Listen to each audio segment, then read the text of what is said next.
Hello friends, स्वागत है आपका इस चैनल पर। तो आज हम 12th क्लास के हिंदी से 100 VVI ऑब्जेक्टिव प्रश्न पढ़ने वाले हैं, यानी कि इसमें से मैराथन क्लास होने वाला है। आपका हिंदी व्याकरण और हिंदी पूरे बुक से आपका सभी से ऑब्जेक्टिव प्रश्न मिक्स क्वेश्चन लाए हुए। ऐसा ही क्वेश्चन आपके एग्जाम में भी रहता है, उसी लेवल का क्वेश्चन लाए हुए आपका 100 VVI ऑब्जेक्टिव प्रश्न। तो आपको इस सभी प्रश्न को याद कर लेना है, सभी प्रश्न को पढ़ कर जाना है। तो चलिए हम सबसे पहला नंबर प्रश्न से पढ़ना स्टार्ट करते हैं। सबसे पहला प्रश्न है कि उदय प्रकाश का जन्म स्थान कहाँ है। उदय प्रकाश का जन्म स्थान कहाँ है, पहले बता रहे हैं पूरे बुक और पूरे ग्रामर से लाए हुए। तो एक एक प्रश्न बहुत ज़्यादा इंपॉर्टेंट है, आपको पढ़ते हुए चलना है। और आपका व्हाट्सअप ग्रुप जानने की हो तो जाकर के कर लीजिएगा, इसका PDF भी उसमें हम दे देंगे। और न्यू स्टूडेंट जो होंगे, न्यू स्टूडेंट वह चैनल को क्या करेंगे, वह सब्सक्राइब भी कर लेंगे। और चलिए अब देखना स्टार्ट करते हैं प्रश्न को, कि प्रश्न क्या कर रहा है कि उदय प्रकाश का जो जन्म स्थान कहाँ है। सीताकुंज सहरसा, सीता निवास वाराणसी, सीतापुर अनूपपुर मध्य प्रदेश, या सीतामढ़ी बिहार। यानी उदय प्रकाश का जो जन्म कहाँ हुआ था, जन्म स्थान कहाँ है, तो इनका जन्म स्थान है ये देखिए सीतापुर अनूपपुर मध्य प्रदेश। सी वाला ऑप्शन हो जाएगा इसका करेक्ट आंसर। तो अब बढ़िए अगला प्रश्न पर। अगला प्रश्न को आ जाइए। अगला प्रश्न कह रहा है, देख लीजिए, सुभद्रा कुमारी चौहान का जन्म कब हुआ था। वही सुभद्रा कुमारी चौहान, पुत्र वियोग जो लिखे हुए हैं। तो सुभद्रा कुमारी चौहान का जन्म कब हुआ था, 18 अगस्त 1910 को, 15 अगस्त 1902 को, 20 अगस्त 1915 को, या 16 अगस्त 1904 को। सुभद्रा कुमारी चौहान का जन्म कब हुआ था, तो इनका जो जन्म हुआ था वह हुआ था 16 अगस्त 1904 को, नहीं 15 अगस्त के एक दिन बाद 16 अगस्त 1904 को। डी वाला ऑप्शन हो जाएगा इसका करेक्ट आंसर। तो अब बढ़िए अगला प्रश्न पर। अगला प्रश्न है 9 नंबर प्रश्न क्या कह रहा है कि जे कृष्णमूर्ति का जन्म स्थान कहाँ है। जे कृष्णमूर्ति का जन्म स्थान कहाँ है, वही जे कृष्णमूर्ति जो शिक्षा पाठ को लिखे हुए हैं।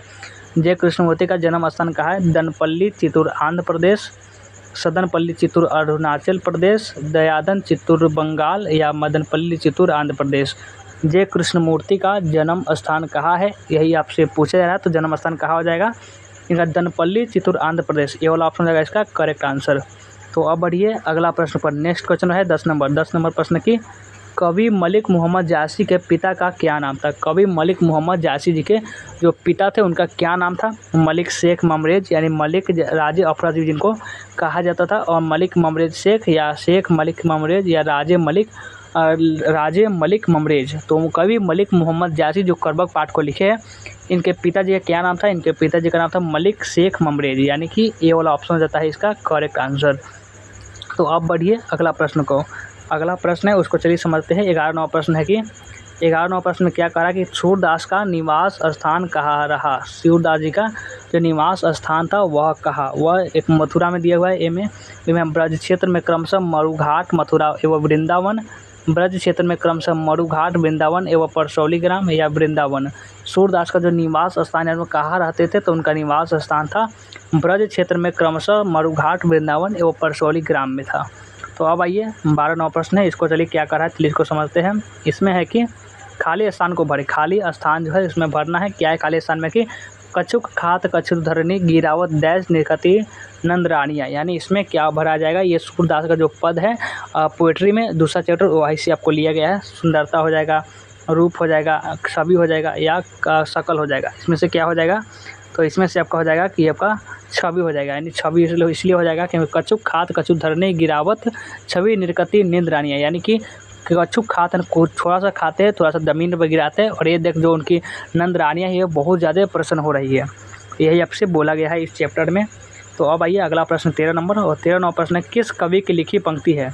किस कवि की लिखी पंक्ति है कि नाम ले भरे उदर एक प्रभु दासी दास कहाई। किस कवि की लिखी है पंक्ति है कि नाम ले भरे उदर, नाम लेते हैं तो पेट भरता है, ये प्रभु दासी दास कहाई। ये जो आपका प्रभु का जो हमें दास कहते हैं, ये कहाँ से लिया गया है, किस कवि की आखिर रचना है। तुलसीदास की है, या सूरदास की है, या कबीरदास की है, या मीराबाई की है। किसकी रचना है कि किस कवि की लिखी पंक्ति है कि नाम ले भरे उदर एक प्रभु दासी दास कहाई। तो ये तुलसीदास जी के है। तुलसीदास जी राम भक्त के कवि थे, यह याद रखना है। और सूरदास जी थे, और जो ये सूरदास जी थे ये कृष्ण भक्त धारा के कवि थे, ये भी आपको ध्यान रखेंगे। तो आइए अगला प्रश्न 14 नंबर। और 14वां प्रश्न है कि कविता करके तुलसी ने कविता लसी पाल तुलसी की कला, यह पंक्तियाँ किसको अमर बनाती है। तुलसीदास एवं कविता को, कबीरदास एवं सूरदास को, सूरदास एवं तुलसीदास को, या जासी एवं कबीर को। कविता करके तुलसी ने उसे, कविता अलसी पा तुलसी की कला। ये पंक्तियाँ किसको अमर बनाती है, कि बनाती तो किसको अमर बनाती है, बताइए जल्दी से। तो ये तुलसीदास के कविता को ये अमर बनाती है। ये वाला ऑप्शन रहेगा इसका करेक्ट आंसर। अब लास्ट तक बने रहना है और चलिए आगे ये, और लाइक करके शेयर भी करते रहना है। ये 15 नंबर प्रश्न है कि तुलसीदास, आपको ये तुलसीदास के शिक्षा गुरु कौन थे। तुलसीदास के शिक्षा गुरु कौन थे, जैसे हम चैप्टर बाजी पढ़ा दिए हुए, जाकर नहीं पढ़े होंगे तो पढ़ लीजिएगा। और हम पूरे बुक और पूरे ग्रामर से भी लाए हुए कि तुलसीदास के शिक्षा गुरु यानी कि शिक्षा देने वाले गुरु कौन थे। रामानुजाचार्य, तुलसी के दुश्मन तत्कालिक पंडित, या तुलसी की पत्नी, या शेष स्नातक काशी के वृदान। तुलसीदास के शिक्षा गुरु कौन थे। तुलसीदास के शिक्षा गुरु का नाम था शेष स्नातक, जो कि काशी के वृदान थे। शेष स्नातक जो कि काशी के वृदान थे। अब आइए अगला प्रश्न 16 नंबर। 16 नंबर प्रश्न किसने लिखा है, क्या किसने लिखा है कि गद्य लिखना भाषा को सार्वजनिक करते जाना है। किसने लिखा है कि गद्य लिखना भाषा को सार्वजनिक करके जाना है। तो ये अशोक वाजपेयी ने लिखा है, नामवर सिंह ने लिखा है, रघुवीर शाह ने लिखा है, या शमशेर बहादुर सिंह ने लिखा है। किसने लिखा है कि गद्य लिखना भाषा को सार्वजनिक करने जाना है। तो यह किसने लिखा है, तो लिखा है रघुवीर शाह ने, जो कि अधिनायक चैप्टर को लिखे हुए, हिंदी की कविता में अधिनायक चैप्टर को ये लिखे हुए हैं। तो अब आइए अगले प्रश्न को, अगला प्रश्न पर आइए। इसमें क्या है कि बालकृष्ण भट्ट ने मोटा मोटी कुल कितने निबंध लिखे थे। बालकृष्ण भट्ट ने लगभग मोटा मोटी यानी पूरे बात करें कितने निबंध लिखे थे, या फिर 1000 लिखे थे, 1001 लिखे थे, 1002 लिखे थे, 1003 लिखे थे। बालकृष्ण भट्ट ने मोटा मोटी निबंध की बात करें तो ये निबंध 1000 लिखे थे। 1000 तकरीबन ये 82 निबंध लिख दिए थे। और ये 18वां प्रश्न है, उसने कहा था कहानी आचार्य राम, क्या है, उसने कहा था जो कहानी है, उसने कहा था कहानी आचार्य महावीर प्रसाद द्विवेदी द्वारा संपादित पत्रिका सरस्वती में कब प्रकाशित हुई थी। अप्रैल 1915 को, मई 1915 को, जून 1915 को, या जुलाई 1915 को। उसने कहा था कहानी आचार्य महावीर प्रसाद द्विवेदी द्वारा संपादित पत्रिका सरस्वती में ये कब प्रकाशित हुई थी, यही आपसे पूछा जा रहा है। तो ये प्रकाशित हुई थी 1915 में। आपको अप्रैल 1915 में जो कहा दे रहा है, ए वाला ऑप्शन में दिख रहा है, ए वाला ऑप्शन रहेगा इसका करेक्ट आंसर। और अब बढ़िए अगला प्रश्न को पर आइए, अगला प्रश्न पर बढ़ते हैं। अगला प्रश्न है 19 नंबर। 19 नंबर प्रश्न है किन विषयों पर गुलेरी जी ने लेखन किया था। किन विषय पर गुलेरी जी ने लेखन किया था। प्राचार्य विद्या इतिहास पर, पुरातन भाषा विज्ञान पर, समसामयिक विषय पर, या उपयोग तीनों पर। यही आपसे पूछा जा रहा है कि किन विषयों पर गुलेरी जी ने लेखन किया था। किन विषय पर किया था, तो उपयोग तीनों विषय पर किए थे, समसामयिक विषय पर भी किए थे, पुरातत्व भाषा विज्ञान पर भी, प्राचार्य इतिहास पर भी, तीनों भाषा पर किए थे। तो अब आइए नेक्स्ट क्वेश्चन पर आ जाइए। नेक्स्ट क्वेश्चन है 20 नंबर की। 1965 में समाज सेवा के लिए मैग्सेसे सम्मान किसे मिला था। 1965 में समाज सेवा के लिए मैग्सेसे पुरस्कार किनको मिला था। नामवर सिंह को, रामविलास शर्मा को, जयप्रकाश नारायण को, रामधारी सिंह दिनकर को। 1965 में समाज सेवा के लिए पुरस्कार जो था मैग्सेसे पुरस्कार वो जयप्रकाश नारायण को मिला था, जो कि संपूर्ण क्रांति वाला भाषण दिए थे पटना के गांधी मैदान में 5 जून 1974 को। ये सभी प्रश्न को याद करते हुए चलना है। और आइए नेक्स्ट क्वेश्चन जो है, नेक्स्ट क्वेश्चन आपका 21 नंबर की। नामवर सिंह का जन्म कहाँ हुआ था। नामवर सिंह का जो जन्म था वह कहाँ हुआ था। जीयनपुर में, आवाजपुर में, कमालपुर में, या जमालपुर में। नामवर सिंह का जो जन्म हुआ था वो कहाँ हुआ था। जन्म इनका हुआ था जीयनपुर, वाराणसी, उत्तर प्रदेश। पूरा आपको इन्फॉर्मेशन पता रहना, क्योंकि आपको गांव का नाम भी दे देगा, शहर का नाम भी दे देगा, जिला का नाम भी दे देगा, कोई भी दे सकता है। और चलिए 22 नंबर प्रश्न है कि किस पाठ की ये पंक्ति है कि किस पाठ की यह पंक्ति है कि कामिनी तो अपने साथ यामिनी शांति ही लाती है। किस पंक्ति में यह कहा गया, किस कविता में कहा गया है कामिनी तो अपने साथ यामिनी को ही लाती है। प्रगीत और समाज में कहा गया है, सिपाही की माँ में कहा गया है, शिक्षा में कहा गया है, या अर्धनारीश्वर में कहा गया है। ये कहा गया है, तो ये अर्धनारीश्वर में कहा गया कि जो भी कामनी जो होती है वो अपने साथ सदा यामिनी को ही लाती है। और अब आइए अगला प्रश्न पे देख लीजिए कितना नंबर प्रश्न है, इसको चलिए समझते हैं। तो यहाँ पर 23 नंबर प्रश्न, अर्धनारीश्वर किस विधा से संबंध है। अर्धनारीश्वर जो है वह किस विधा से संबंध रखती है। अर्धनारीश्वर जो पाठ है यह किस विधा से संबंधित है। निबंध से है, कहानी से है, एकांकी से है, या व्यंग्य से है। अर्धनारीश्वर किस विधा से संबंध रखती है, तो ये अर्धनारीश्वर जो है एक निबंध है, इसीलिए यह निबंध से संबंध रखती है। ये वाला ऑप्शन रहेगा इसका करेक्ट आंसर। तो बढ़िए अब अगला प्रश्न है 24 नंबर। 24 नंबर प्रश्न में क्या करा है, दिनकर को कौन सा पुरस्कार मिला था। दिनकर जी कहे तो रामधारी सिंह दिनकर। दिनकर जी रामधारी सिंह दिनकर को कौन सा पुरस्कार मिला था, तो रामधारी सिंह दिनकर को पद्म भूषण मिला था, या पद्म विभूषण मिला था, या पद्मश्री मिला था, या पद्म मिला था। दिनकर जी को कौन सा पुरस्कार दिया गया था। दिनकर जी को ये पुरस्कार की बात करें तो पद्म भूषण दिया गया था। ये वाला ऑप्शन रहेगा इसका करेक्ट आंसर। तो अब आइए अगला प्रश्न पर। अगला प्रश्न पर आ जाइए कि क्या कर रहा है अगला प्रश्न। देख लीजिए अगला प्रश्न है 25 नंबर। 25 नंबर प्रश्न किस पाठ में आया है, किस पाठ में आया है कि दोपहर में उस सूने आंगन में पैर रखते ही मुझे ऐसा जान पड़ा मानो उस पर किसी सांप की छाया मंडरा रही हो। ये किस पाठ में कहा गया है कि जैसे ही दोपहर में सूने आंगन में उस घर में पैर रखते ही मुझे ऐसा जान पड़ा मानो उस पर किसी सांप की छाया मंडरा रही हो। रोज में कहा गया था, अर्धनारीश्वर में कहा गया था, 30 में कहा गया था और सदानीरा में कहा गया था। तो ये जो रोज पाठ में कहा गया जिसकी जो मेन पात्र थी वो मालती थी, उनके बारे में जब कवि उनके घर पहुँचे थे तो ऐसा लगा कि उस पर किसी सांप की छाया मंडरा रही है। और ये 26 नंबर प्रश्न है। 26 नंबर प्रश्न के भगत सिंह के पिता और चाचा किसके सहयोगी थे। भगत सिंह के जो पिताजी थे और उनके चाचा जी किसके सहयोगी थे, किसके साथ वह देते थे, चंद्रशेखर आज़ाद के, बटुकेश्वर दत्त के, लाला लाजपत राय के या सुखदेव के। भगत सिंह के पिता और चाचा थे वह किसके सहयोगी थे, तो वे सहयोगी थे सुखदेव के, नहीं हो जाएगा, वे लाला लाजपत राय के सहयोगी थे। यहाँ पर गलत आंसर दिया हुआ है लेकिन आपको हम राइट आंसर ही बताने वाले हैं। सी वाला ऑप्शन रहेगा इसका करेक्ट आंसर। तो अब आइए अगला प्रश्न है। देखिए अगला प्रश्न कह रहा है 27 नंबर प्रश्न के भगत सिंह के पिता कितनी बार जेल गए थे। भगत सिंह के जो पिताजी थे वे कितनी बार जेल गए थे, एकाधिक बार, एक बार, अनेक बार या अनेक बार। भगत सिंह के पिता थे वे अनेक बार जेल गए थे, यानी वो भी बहुत, ऐसा नहीं था कि भगत सिंह ही पूरा क्रांतिकारी सेनानी थे। उनके जो पूरा परिवार, उनके माताजी, उनके पिताजी, उनके भाई बहन सभी तो पूरे क्रांतिकारी थे, पूरे देश के लिए मर मिटने वाले थे, इस प्रकार से थे। और आइए अगला प्रश्न है 28 नंबर। 28 नंबर प्रश्न का ओ सदानीरा किस नदी को, जो सदानीरा जो है किस नदी को निर्मित बनाकर लिखा गया है। किस नदी को निर्मित बनाकर, गंगा नदी को, गंडकी नदी को, यमुना नदी को, नर्मदा नदी को। सदानीरा किस नदी को निर्मित बनाकर लिखा गया है। तो सदानीरा जो है ओ सदानीरा पाठ जिसको जगदीश चंद्र माथुर जी लिखे, ये गंडक नदी को आधार बनाकर लिखा गया है, यानी बी वाला ऑप्शन रहेगा इसका करेक्ट आंसर। और तो अब आइए अगला प्रश्न पर। अगला प्रश्न क्या कर रहा है चलिए इसको समझते हैं।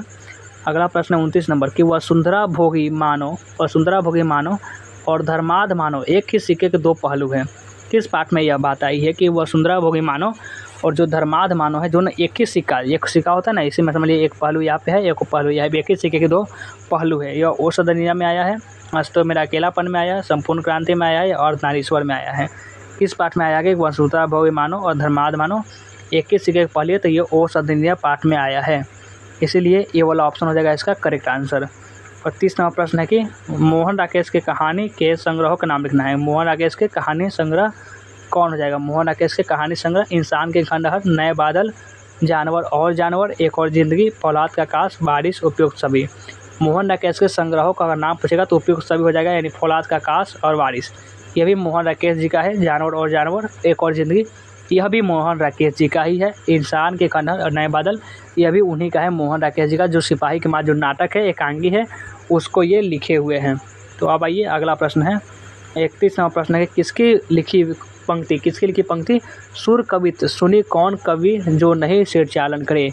किसकी लिखी पंक्ति जो है कि सुर कवित सुनी कौन कवि जो नहीं सिर चालन करे। ये सूरदास की है, तुलसीदास की है, मीराबाई की है या नाभादास की है। ये जो लाइन है आखिर लिखी किसकी है, तो नाभादास की लिखी हुई है, नाभादास की। डी वाला ऑप्शन हो जाएगा इसका करेक्ट आंसर। तो बढ़िए अगला प्रश्न है 32 नंबर की छप्पय शीर्षक कविता के नाम बताइए। छप्पय शीर्षक जो कविता उसका नाम क्या था।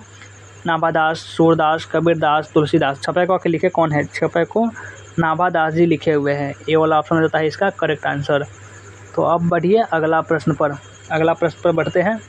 अगला जो प्रश्न है ये आपका 33 नंबर प्रश्न है अपनी कविता में भूषण ने किनका गुणगान किया है। अपने कविता में जो भूषण जी जो है वह किनका गुणगान किए हैं।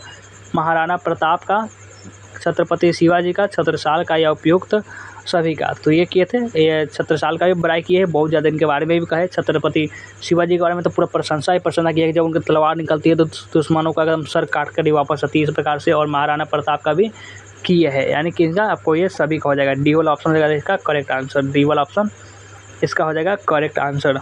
तो अब आइए अगला प्रश्न पर। 34 नंबर प्रश्न, भूषण कवि के आश्रयदाता कौन थे। भूषण जो थे वह कवि के आश्रयदाता कौन थे। छत्रपति शिवाजी के पुत्र साहू जी, पन्ना के बुंदेले राजा छत्रसाल या उपयुक्त सभी। भूषण कवि के आश्रयदाता कौन थे, तो इनके आश्रयदाता भी सभी थे, यानी पन्ना के बुंदेला राजा छत्रसाल भी थे, शिवाजी के पुत्र साहू जी भी थे और छत्रपति शिवाजी, ये सभी थे। आइए अगला प्रश्न पर। अगला प्रश्न को देख लीजिए क्या कर रहा है। अगला प्रश्न है 35 नंबर। 35वां प्रश्न में कामायनी की नायिका कौन है। कामायनी जो है उनकी नायिका कौन है। कामायनी की नायिका कौन है? मनु है, श्रद्धा है, नीति है या नीतू है?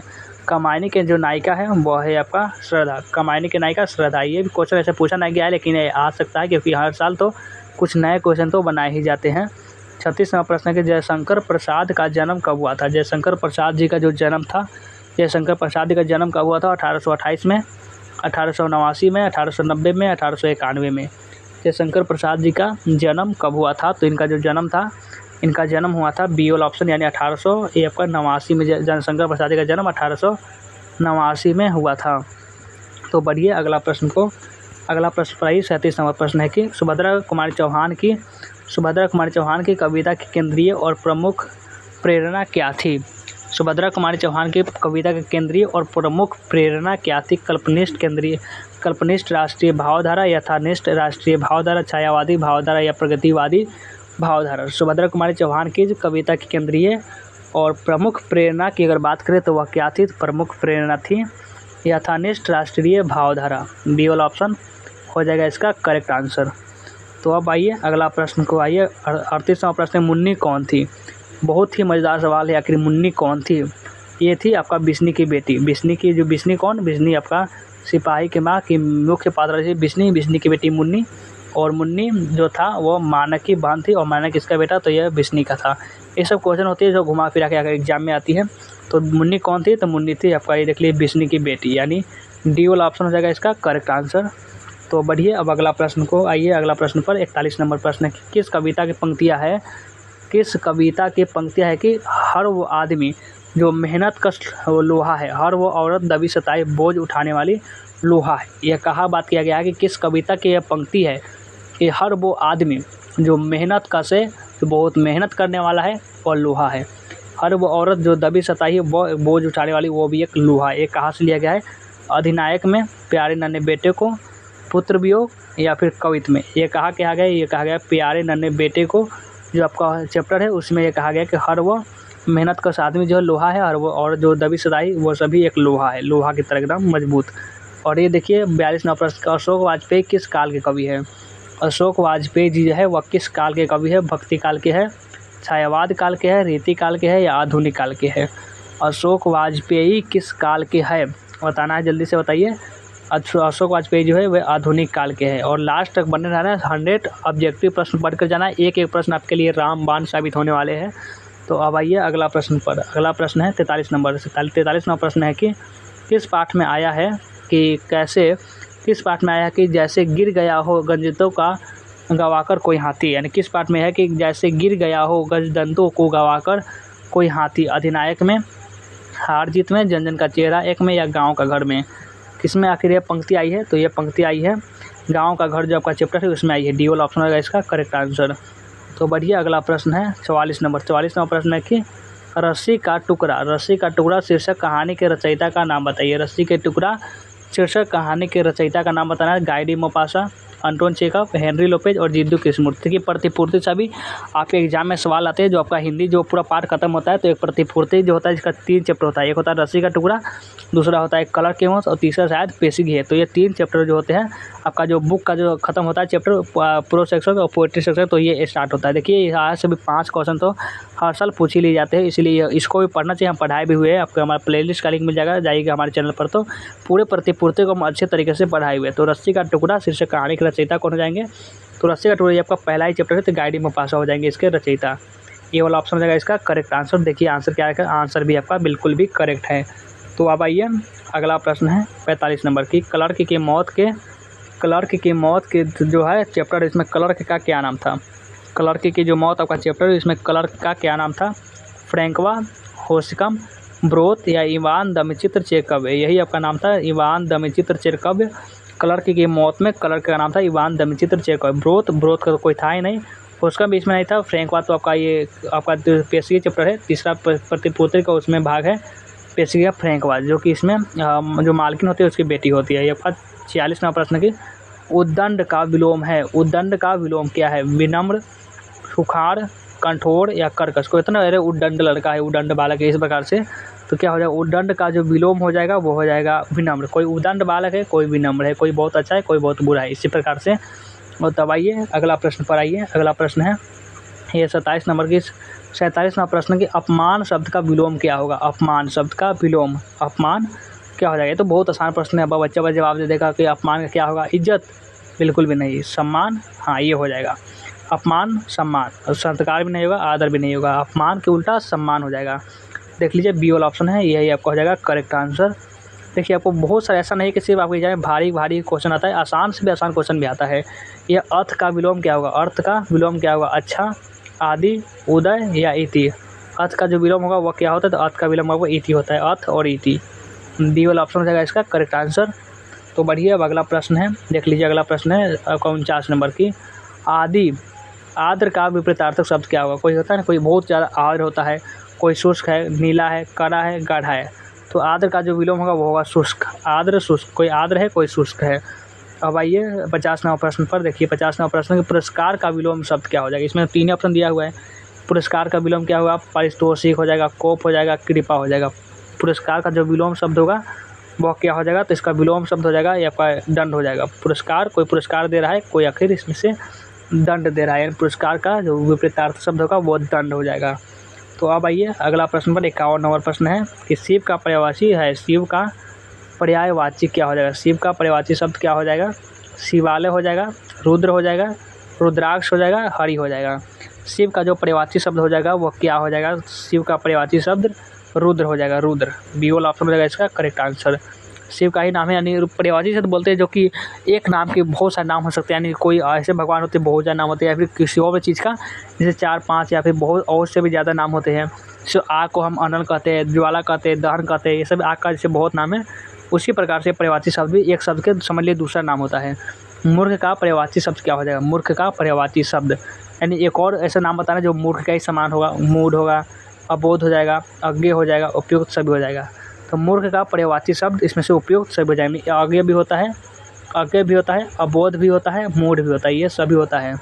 तो अब बढ़िए अगला प्रश्न पर। अगला प्रश्न पर आइए, देखिए कि अगला प्रश्न में क्या कह रहा है। 53वां प्रश्न है पक्षी शब्द का पर्यायवाची शब्द। पक्षी, पक्षी बता दीजिए। पक्षी शब्द का पर्यायवाची शब्द क्या हो जाएगा। खग हो जाएगा, शक हो जाएगा, मीन हो जाएगा, मोरुत हो जाएगा। पक्षी शब्द का पर्यायवाची शब्द यानी और नाम बताना है पक्षी का क्या हो जाएगा। तो पक्षी का एक और नाम होता है जिसका हम कहेंगे खग कहते हैं, विहग कहते हैं, विहगम कहते हैं, यह सभी होता है पक्षी का पर्यायवाची शब्द। देखिए सभी को एक नाम नहीं, बहुत सारे नाम को आपको पर्यायवाची शब्द में पढ़ कर रखना है ताकि कोई भी क्वेश्चन आए तो आप सीधे उसको उड़ा दे। जिसने यश प्राप्त किया है उसके लिए एक शब्द क्या कहा जाता है। अनेक शब्दों के लिए एक शब्द, इसके भी क्वेश्चन आपके एग्जाम में अक्सर पूछे जाते हैं। जिसने यश प्राप्त किया है उसके लिए एक शब्द क्या हो जाएगा। जिसने यश प्राप्त किया है उसको हम कहेंगे यशस्वी। ये कहता नहीं यशस्वी, जो यश प्राप्त किया है उसके लिए यशस्वी हो जाएगा। तेजस्वी नहीं होगा, गुणवान नहीं होगा, फिर इनमें से कोई नहीं तो होगा नहीं। बी वाला ऑप्शन हो जाएगा इसका करेक्ट आंसर। देख लीजिए यहाँ पे दिया हुआ है। और आइए अब अगला प्रश्न है 55 नंबर। 55वां प्रश्न में कह रहा है कि वह स्थान जहाँ सेनानी रहता है वह क्या कहलाता है। वह स्थान जहाँ सेना रहती है वह क्या कहलाता है। फौजशाला कहलाता है, छावनी कहलाता है, ये ओलसी कहलाता है या बंकर कहलाता है। वह स्थान जहाँ सेना रहती है वह स्थान आपका छावनी कहलाता है, यानी छावनी जहाँ पर सेना को रखा जाता है लड़ने के लिए, बॉर्डर पर भी रखा जाता है, इसी प्रकार से उसको।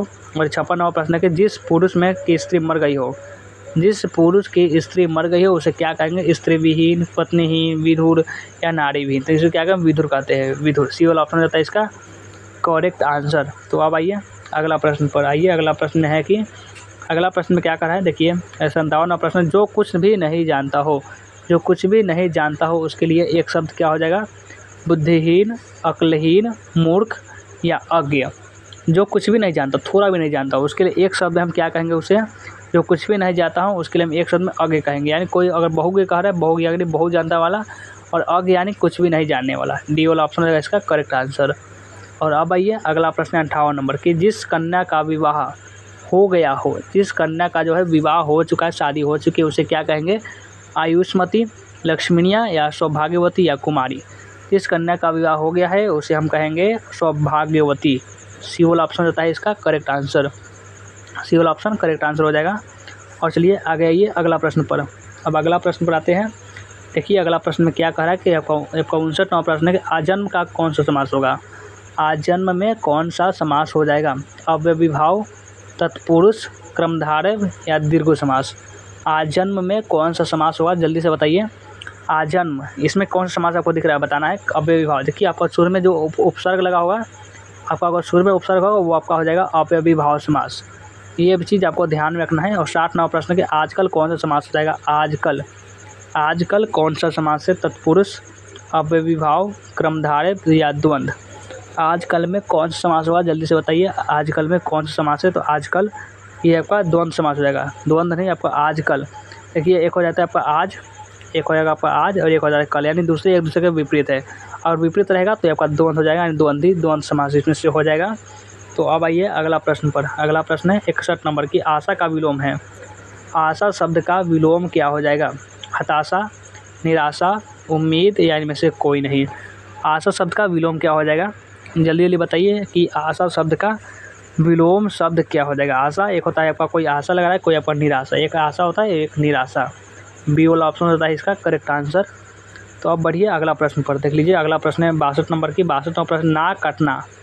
नाक काटना मुहावरे का क्या अर्थ है। नाक काटना मुहावरे का अर्थ बताइए। अपमानित होना, कमज़ोर होना, निर्धन होना, गुस्सा होना। नाक काटना मुहावरे का क्या अर्थ होता है। नाक को नाक काट रहा है यानी कि अपमानित, यानी उसका अपमान हो गया बहुत ज़्यादा, उसको बेइज्जती हो गया, उसको अपमान हो गया, उसको कहेंगे नाक काटना। अब आइए अगला प्रश्न है 63 नंबर की। 63 नंबर, अपना उल्लू सीधा करना। अपना उल्लू सीधा करना मुहावरे का क्या अर्थ होता है। अपना उल्लू सीधा करना मुहावरे का अर्थ चापलूसी करना, अपमान, अपना काम निकालना, चालाकी करना या मूर्ख बनाना। अपना उल्लू सीधा करना, इसका मतलब होगा वो अपना काम निकाल रहा है, यानी अपना उल्लू सीधा कर रहा है। और अब आइए अगला प्रश्न पर।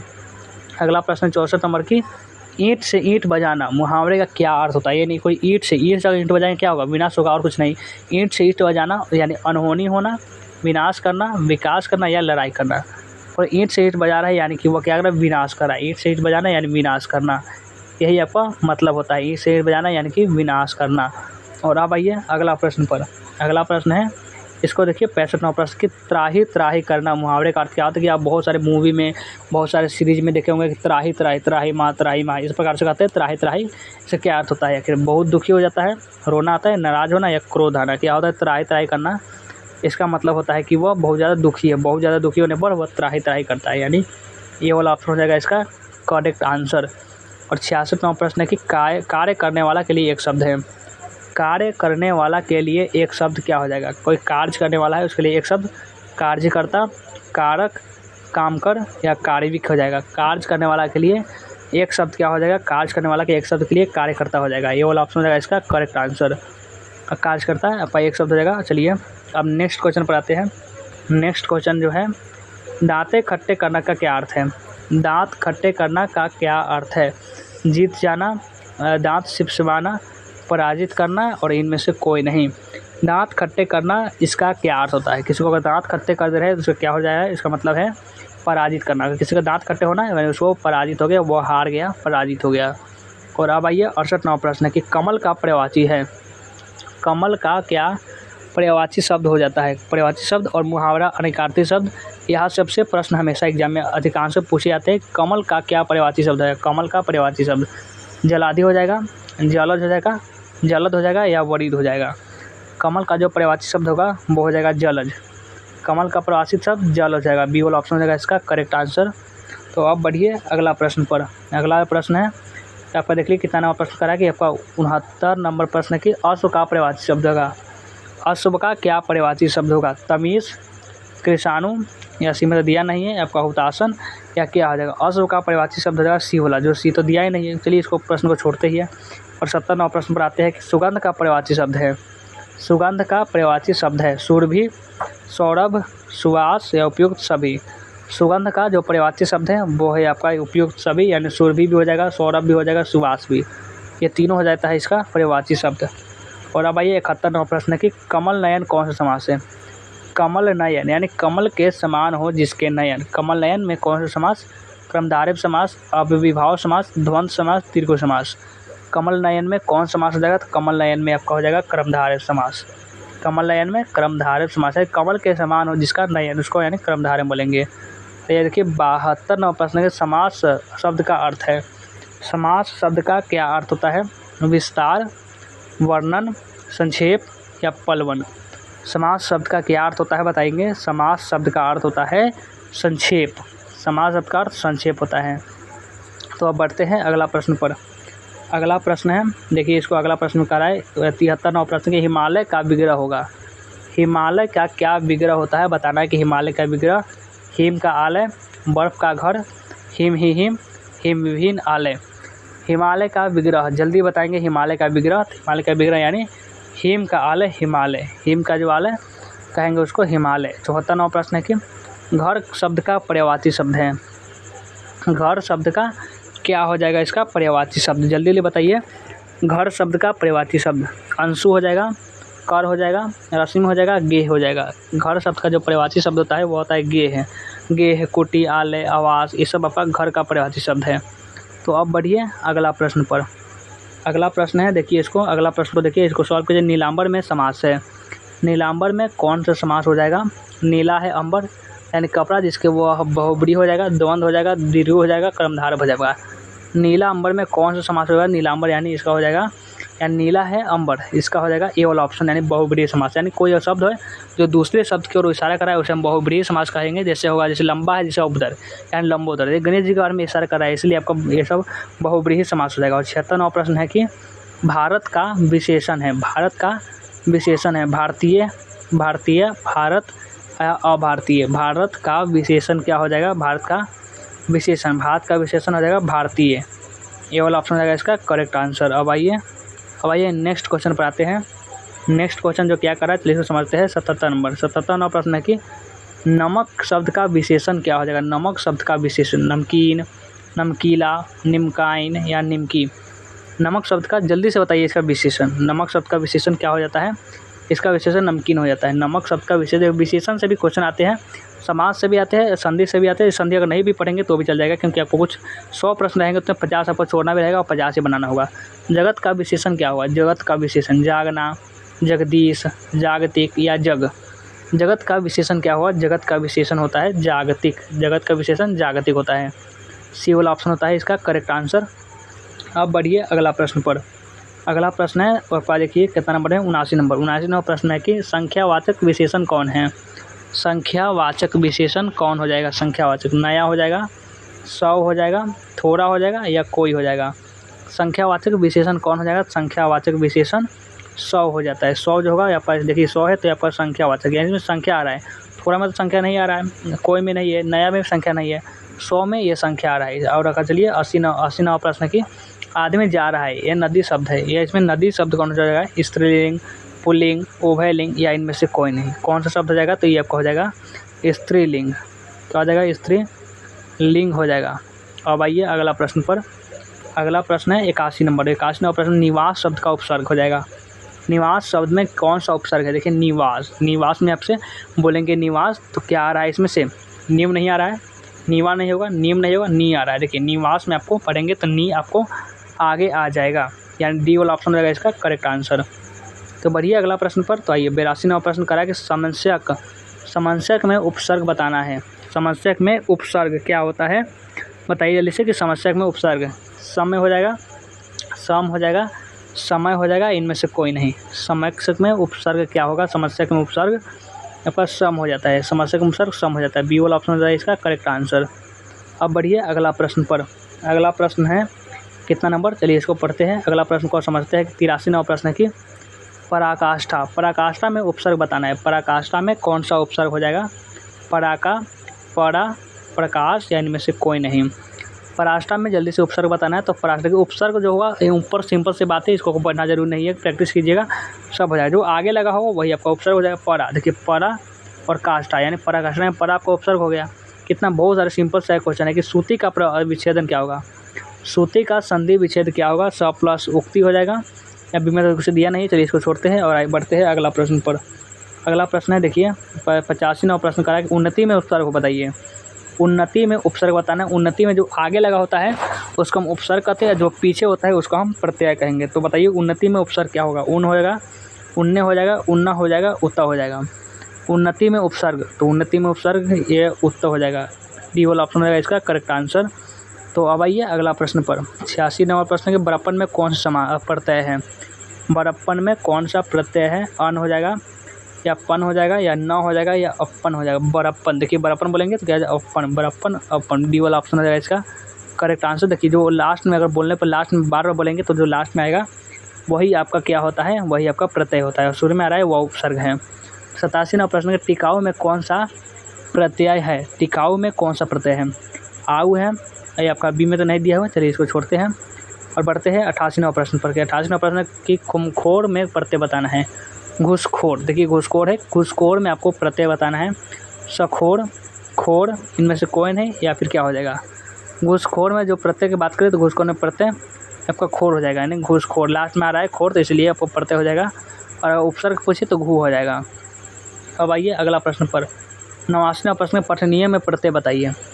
पठनीय में कौन सा प्रत्यय है? नीय है, अनीय है, ठनीय है, नीय है। बताइए पठनीय में प्रत्यय कौन सा हो जाएगा? पठनीय, पठनीय बोलेंगे तो लास्ट में क्या आ रहा है? लास्ट में आपका नीय आ रहा है, यानी पठनीय। पठनीय देखिए अनीय आ रहा है, क्या है पठनीय में आपका लास्ट में अनीय आ रहा है, इसलिए बी वाला ऑप्शन रहेगा इसका करेक्ट आंसर। और अब बढ़िए अगला प्रश्न पर। आपका 99वां प्रश्न है कि दर्शनीय शब्द में प्रत्यय बताना है। दर्शनीय शब्द में प्रत्यय क्या हो जाएगा? ए में तो कुछ दिया नहीं है, ई में है तो चलिए इसको हम छोड़ते ही है। आपका बी वाला ऑप्शन देखिए इसमें लगा देते हैं। दर्शनीय में कौन सा मत? दर्शनीय बोलेंगे तो आई नी आ जाएगा। क्या दर्शनीय में आपका क्या आता है? इसमें आपका ई आ जाएगा। बी वाला ऑप्शन था इसका, बी वाला ऑप्शन करेक्ट आंसर। अब आइए अब आते हैं नेक्स्ट क्वेश्चन पर। 91वां प्रश्न कि आँख में लिंग है। आँख में कौन सा लिंग है? स्त्रीलिंग, पुल्लिंग, उभयलिंग, या कोई नहीं। आँख में कौन सा लिंग हो जाएगा? आँख में आपका हो जाएगा ये आँख जो होता है हमेशा आँख स्त्रीलिंग होता है। ए वाला ऑप्शन होता है इसका करेक्ट आंसर। और ये कितना नवा प्रश्न है? 92वां प्रश्न कि आचरण, आचरण का लिंग निर्णय करना है। आचरण का लिंग निर्णय करना है। उभयलिंग है, स्त्रीलिंग है, पुल्लिंग है, या इनमें से कोई नहीं। कि ये आपका स्त्री पुल्लिंग मत बनाइएगा, नहीं तो बहुत ज़्यादा गलती हो जाएगा, इसलिए आपका हो जाएगा सी वाला पुल्लिंग। इससे अच्छा है कि समास पढ़ लेंगे, समास आपका करेक्ट हो जाता है हमेशा। आचरण में कौन सा लिंग हो जाता है? ये आचरण जो होता है पुल्लिंग होता है, पता नहीं चलेगा कि आपका पुल्लिंग होगा, इसलिए बहुत ज़्यादा रूल होते हैं, बहुत सारे नियम होते हैं, उसको पढ़ने होंगे। इससे अच्छा है कि आपका संधि विच्छेद, और अपन चाहे तो ये आपका छोड़ सकते हैं, क्योंकि बहुत सारे आसान टॉपिक है, उसको बनाकर आप ग्रामर और बुक दोनों बना सकते हैं। आत्मा का लिंग निर्णय करें, आत्मा क्या होगा? तो आत्मा उभयलिंग है, स्त्रीलिंग है, पुल्लिंग है। आखिर आत्मा जो है, आत्मा क्या है? तो आत्मा एक प्रकार का ये स्त्रीलिंग है। आत्मा जो है यह स्त्रीलिंग है। इसमें जो बताया गया है वही बता रहे हैं। और 94वां प्रश्न के हाथ का लिंग निर्णय करें। हाथ का लिंग निर्णय करें, आखिर हाथ क्या है? उभयलिंग है, स्त्रीलिंग है, पुल्लिंग है, या इनमें से कोई नहीं है। हाथ का लिंग निर्णय करना है तो हाथ भी आपका एक प्रकार का ये पुल्लिंग ही हो जाएगा। हाथ जो है वह पुल्लिंग है। अब आइए अगला प्रश्न पर। आइए अब अगला प्रश्न है कितना नंबर? ये आपका 95वां प्रश्न। सज्जन का संधि विच्छेद है। सज्जन का संधि विच्छेद है। सज्जन का संधि विच्छेद जो बहुत आसान है। सज जोड़ जन, सम जोड़ जन, सु जोड़ जन, या सत जोड़ जन। सज्जन का संधि विच्छेद, सज्जन का संधि विच्छेद सत जोड़ जन हो जाएगा। डी वाला ऑप्शन हो जाएगा इसका करेक्ट आंसर।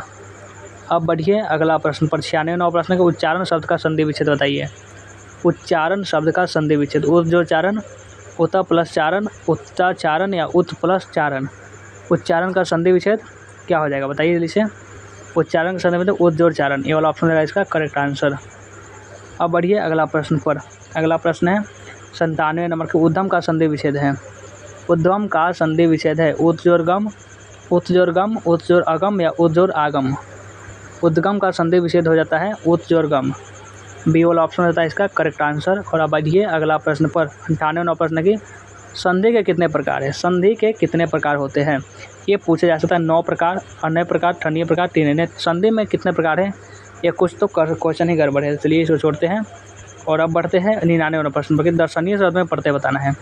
दर्शनीय शब्द में क्या प्रत्यय हो जाएगा? दर्शनीय शब्द में प्रत्यय बताइए जल्दी से कमेंट में। तो हम बताया था दर्शनीय में एक प्रकार का प्रत्यय होता है जो होता है ये। दर्शनीय दर्शनीय पढ़ेंगे तो ये आएगा आपका, बी वाला हो जाएगा इसका करेक्ट आंसर।